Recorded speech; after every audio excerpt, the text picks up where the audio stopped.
আচলতে আমিও খবৰটো পাইছোঁ, ৰাতিপুৱাই পালোঁ যে মূল এই মানে বি এন সিং পেট্ৰল ডিপুৰ যিটো অপ্ৰীতিকৰ ঘটনা দুলীয়াজানত হৈ গ'ল, এই ঘটনাটোৰ লগত মানে আচল কেইজনমান মূল অভিযুক্তক মানে ইতিমধ্যে দুলীয়াজান আৰক্ষীয়ে কৰায়ত্ব কৰিছে। আমি সৰ্বপ্ৰথমে দুলীয়াজান আৰক্ষীক ইয়াৰ বাবে শুভেচ্ছা জ্ঞাপন কৰিছোঁ।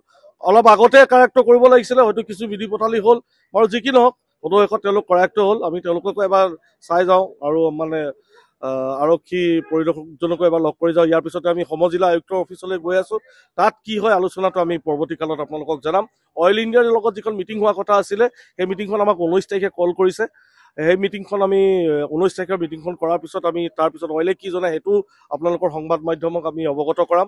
দ্বিতীয়তে IOCLলৈ যিটো টীম যোৱা কথা আছিলে, তিনিচুকীয়া জিলাৰ মাননীয় সচিব মহোদয়ৰ লগত এটা প্ৰজাতি দল ইতিমধ্যে তিনিচুকীয়াৰ IOCLলৈ গৈছে।